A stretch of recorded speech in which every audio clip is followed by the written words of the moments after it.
रोजाना अनुपमा सीरियल की अपडेट जानने के लिए आप हमारे चैनल सरब एक्सप्लेन को सब्सक्राइब कर लें। तो चलिए जानते हैं कि आज के एपिसोड में क्या होता है। स्टार्टिंग में राही प्रार्थना कर रही होती है कि आज 2 लड़कियां आई हैं, कल 20 आए, अभी तो मैं डांस कंपटीशन जीत पाऊंगी। वो कहती है कि आज तक मेरी पहचान सिर्फ अनुपमा नाम से हुई है। मैं चाहती हूँ उनसे बढ़कर अच्छी डांसर बनूं और अच्छी इंसान बनूं। और वो कहती है कि एक माँ से आगे जाने की ये मेरी जिद है। और वो कहती है कि तभी मेरे परिवार में मेरी इज्जत होगी। आगे हम देखते हैं कि अनुपमा मनोहर जी के पास होती है और कहती है कि मैदान में उतर ही आए हैं तो अब कदम पीछे को नहीं करेंगे। मनोहर जी कहते हैं कि हम तो मैदान कब से छोड़ चुके हैं। मनोहर जी कहते हैं कि तुमने कल बच्चों से गलत स्टेप करवा के हमें वापस लाने की कोशिश की है। तो अनुपमा कहती है कि वापस लौट आइए ना पंडित जी। पंडित जी कहते हैं कि कोई मर के जिंदा नहीं होता। पंडित जी कहते हैं कि जब इस देश में एक लड़का घुंघरू बांध लेता है उसे लोग एक कलाकार नहीं समझते बल्कि एक लतीफा समझा जाता है। पंडित जी कहते हैं कि आज तक हमने जब से घुंघरू बांधे हैं ना, पता नहीं कितने ताने मैंने सुने हैं। और लोग कहते हैं कि अरे ये तुम्हारा काम नहीं, ये लड़कियों का काम है। पंडित जी कहते हैं कि चोट लगने से तो पर्वत भी टूट जाता है, मगर हम तो तब भी नहीं टूटे।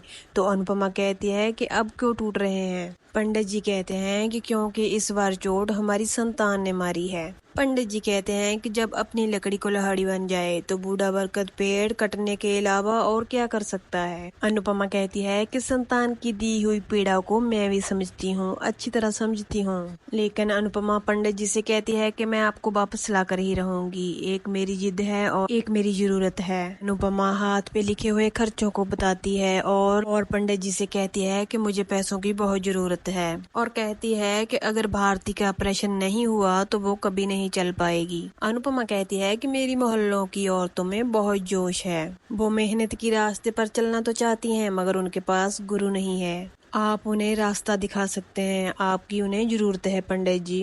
पंडित जी अनुपमा को समझाते हैं कि सिर्फ जीत ही नहीं, हमारी हार भी हो सकती है। और अनुपमा कहती है कि हम एक कोशिश तो करके देख सकते हैं ना। अनुपमा पंडित जी से कहती है कि हम दुनिया वालों को बता देंगे कलाकार पुराना नहीं होता, पुराना होने के साथ साथ और तजुर्बा बढ़ जाता है। अनुपमा पंडित जी से कहती है कि ये सब करने से भारती दोबारा चल सकती है और आप फिर से जीने लगेंगे। अनुपमा हाथ जोड़कर पंडित जी से रिक्वेस्ट करती हैं और कहती हैं कि मेरी मोहल्ले की औरतों के आप गुरु बन जाइए। अनुपमा उनके सामने हाथ जोड़ती है और उनको आखिरकार मना ही लेती है। अनुपमा उनका आशीर्वाद लेती है और उनका धन्यवाद करती है। अनुपमा भगवान के सामने जाती है और कहती है कि आपकी कृपा से हमें गुरु मिल गए। और वो कहती है कि इस कंपटीशन को मेरी झोली में जीत बनाकर डाल दीजिए। वहाँ पर राही भी यही प्रार्थना करती है कि इस कंपटीशन को मेरी झोली में जीत बनाकर डाल दीजिए। आगे हम देखते हैं कि कैथी किचन में काम कर रही होती है। वहाँ पर माँ आती है और कहती है कि माँ आप क्यों काम कर रही हैं,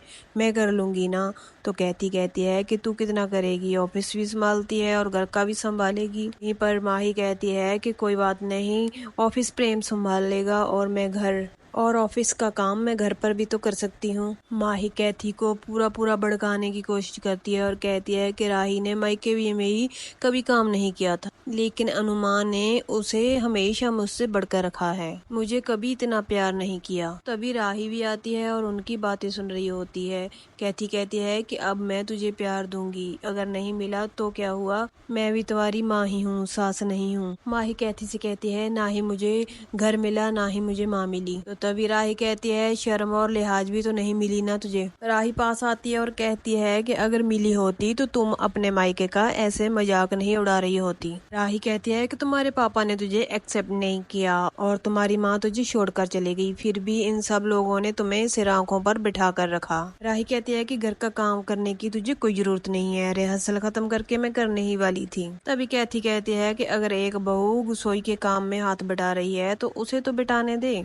कैथी कहती है कि मैंने कहा था उस घर के साथ तुम्हारा कोई रिश्ता नहीं है, मगर तुम फिर भी उस घर के प्रति हमदर्दी दिखा रही हो। माही फिर अपना बार करती है और कहती है कि ये अपना रिश्ता तोड़ ही नहीं सकती, ये आज भी आदि कोठारी और आदि शाह है। कहती है कि अब भी तुम कहीं अनुपमा से शुभ शुभ कर बातें तो नहीं कर रही। राही कहती है कि नहीं मम्मी, उस घर से परी का रिश्ता है, मेरा नहीं। माही कहती है कि अगर तुम्हारा उस घर से कोई रिश्ता नहीं है तो अंश और प्रार्थना से तुम क्यों मिली थी। राही कहती है कि अंश और प्रार्थना मुझे रास्ते में मिले थे। राही कहती है कि उस घर से मेरा कोई रिश्ता नहीं है, मैं आज तक भी नहीं भूली हूँ। ये कहकर राही वहाँ से चली जाती है। आगे हम अनुपमा के हाउस से देखते हैं। सरिता ताई जोर जोर से हंस रही होती है और कहती है चूल्हा चौका करने वाली महिलाएं अब डांस करेंगी। अनुपमा सरिता ताई से कहती है कि आपको बिल्कुल भी विश्वास नहीं है कि हम इस कंपटीशन को जीत पाएंगे, इसीलिए आपको इतनी हंसी आ रही है। सभी महिलाएं कहती हैं कि हमारे बच्चे और घर कौन संभालेगा। अनुपमा कहती है कि हम एक टीम बनाएंगे,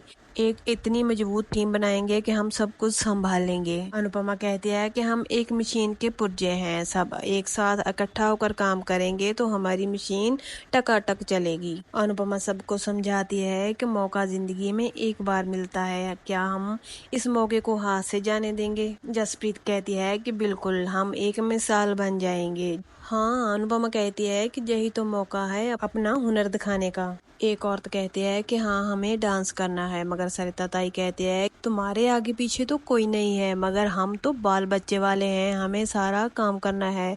तो सभी महिलाएं वहाँ से चली जाती हैं। अभी भारती को सुमित की कॉल आती है और वो काट देती है। जसप्रीत कहती है कि अच्छा हुआ तुमने फोन काट दिया, वो है ही धोखेबाज। मगर सुमित दरवाजे पर खड़ा होता है और भारती को आवाज देता है। आगे हम देखते हैं कि कोठारी हाउस में किंजल आती है। कैथी और बा कहती है कि अब तुम यहाँ पर क्या चुराने के लिए आई हो। कोठारी फैमिली के सभी सदस्य वहाँ पर होते हैं। किंजल बताती है कि मैं कंपनी में काम करती हूँ। तभी बा कहती है कि टिंकू तुम्हें पता था, और प्रेम कहता है कि हाँ। प्रेम कहता है कि ऑडिट में हम कुछ नहीं कर सकते, बताने का क्या फायदा। किंजल आती है और कहते हैं कि मिस्टर कोठारी, पिछले 2 सालों से आपके अकाउंट में बहुत ही प्रॉब्लम्स हैं। ये सुनकर गौतम के तो होश ही उड़ जाते हैं। किंजल कहती है कि गौतम जी आप हैंडल करते हैं, रिपोर्ट कीजिए, कॉपी रही, शाम को मैं मेल भी कर दूंगी, वी वेरी सीरियस। गौतम वो कॉपी पकड़ लेता है और कहता है कि साफ साफ बताओ परेशानी क्या है। वी किंजल कहती है कि जो परेशानी मुझे एक नजर में दिख गई, आपको 2 सालों में क्यों नहीं दिखी।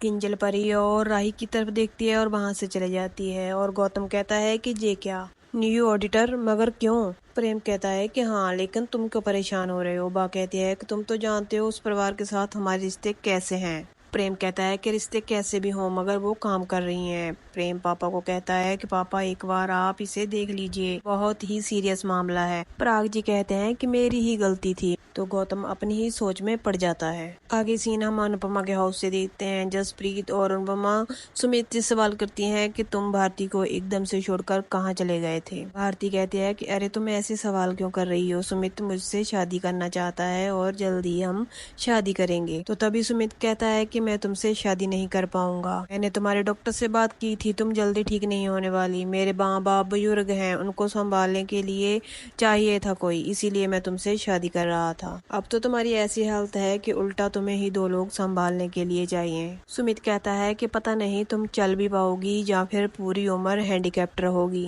सुमित कहता है कि मैं पति बनना चाहता हूँ, पूरी उम्र का केयर टेकर नहीं। अनुपमा को गुस्सा आ जाता है और कहती है कि तू पति बनने के लायक ही नहीं है। अगर यही हादसा तुम्हारे साथ हुआ होता तो भारती ऐसे बात करती तो तुम्हें कैसा लगता। अनुपमा कहती है कि यही हादसा शादी के बाद हुआ होता तो तब तुम क्या कहते, ये पत्नी नहीं बोझ है। जसप्रीत कहती है कि ऑपरेशन के बाद भारती ठीक हो जाएगी, लेकिन सुमित कहता है कि अब कुछ भी कहिए, लेकिन मैं भारती से शादी नहीं कर सकता। तो अनुपमा हाथ जोड़कर कहती है कि बच गई हमारी भारती, और कहती है कि भगवान का लाख लाख शुक्र है, उसकी शादी तुम्हारे जैसे घटिया आदमी के साथ नहीं हुई है। अनुपमा कहती है कि अब तू जहाँ पर खड़ा क्या कर रहा है, जा जहाँ से। भारती कहती है इसके साथ गलत हुआ होगा, मगर मेरे साथ सही हुआ है। भारती कहती है कि तू चला जा जहाँ से, मुझे तुम्हारी शक्ल भी नहीं देखनी। मगर सुमित कहता है कि टूटा पैर लेकर भी इतनी अकड़। भारती कहती है कि मेरे शरीर में कमी हो सकती है, मगर तेरे तो मन में कमी है। भारती कहती है कि तू जहाँ से निकल, और रोने लग जाती है। वो वहाँ से चला जाता है और कहती है